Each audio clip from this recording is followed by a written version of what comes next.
Bonjour à toutes et à tous, permettez-moi de me présenter, Claude-Emmanuel Leroy, je travaille à l'Agence universitaire de la francophonie et mon rôle dans le projet PURSEA Erasmus+, est notamment de coordonner l'élaboration d'un guide d'accompagnement lié à la définition et à la mise en place d'un plan de développement stratégique pour les établissements membres de l'AUF dans la région. L'élaboration du guide d'accompagnement lié à cette définition et à cette mise en place d'un plan stratégique d'un établissement membre de l'Agence universitaire de la francophonie s'inscrit dans une logique de dissémination des travaux développés dans le cadre du projet Erasmus+, PURSEA. Ce qui explique que ce guide, mais aussi l'offre francophone d'expertise qui l'accompagne, vise deux objectifs. Il s'agit d'une part de proposer une démarche, des méthodes, des outils au service de la définition d'un plan stratégique de développement d'un établissement en relation avec son écosystème.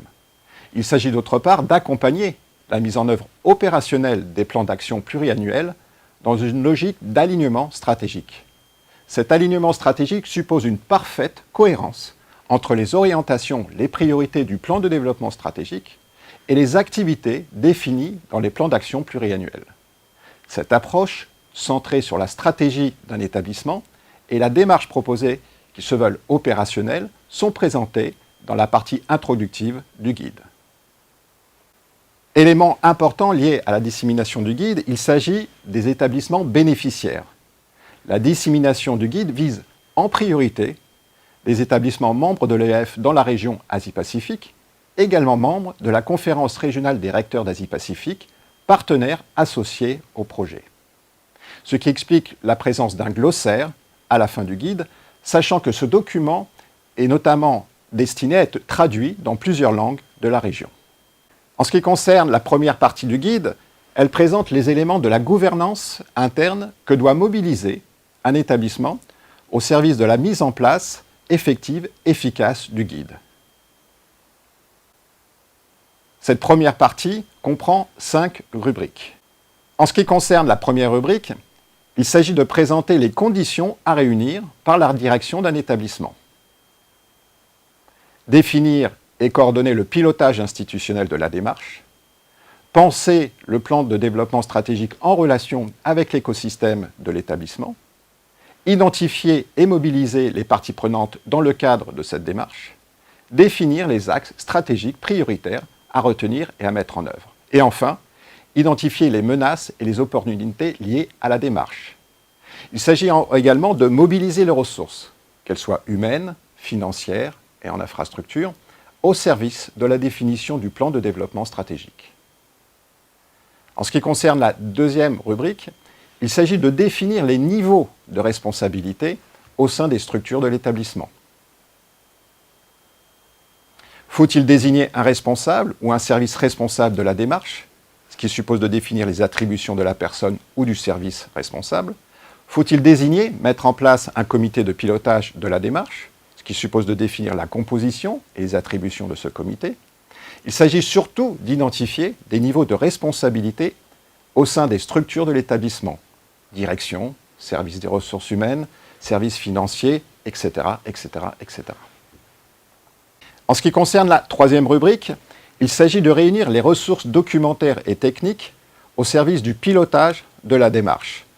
Recueillir, traiter, restituer les informations utiles à la définition et à la mise en place du plan de développement stratégique.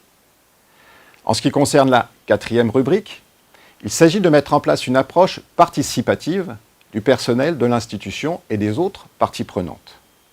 Réunions de sensibilisation, enquête de satisfaction, groupe de travail sur des thématiques jugées prioritaires.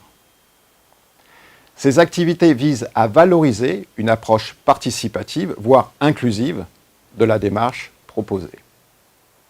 Cinquième et dernière rubrique enfin, il s'agit de mettre en place une offre de formation liée à l'accompagnement au changement. Il s'agit notamment de créer les conditions d'une appropriation par le personnel de l'établissement des méthodes, des outils mobilisés dans le cadre de la démarche qui est proposée. Ce qui suppose de s'assurer d'une parfaite cohérence entre, d'une part, les besoins en formation du personnel, et d'autre part, l'offre de formation qui est proposée. En ce qui concerne la deuxième partie du guide, Il s'agit d'accompagner la mise en place opérationnelle du guide, ce qui nécessite de distinguer 4 étapes de la démarche. Première étape, évaluation interne, externe et de l'autonomie de l'établissement. Étape numéro 2, exploitation des données recueillies, qu'il va falloir ensuite traiter. Étape numéro 3, élaboration de la stratégie. Étape numéro 4, enfin, mettre en œuvre les plans d'action pluriannuels. Il faut savoir que ces étapes sont structurées de la même manière, de manière identique, à travers 8 rubriques préalablement identifiées. Mots-clés, introduction, objectifs, résultats, méthodes et outils associés, descriptif de l'outil qui sera mobilisé, responsabilité des uns et des autres, et enfin, travail à mener.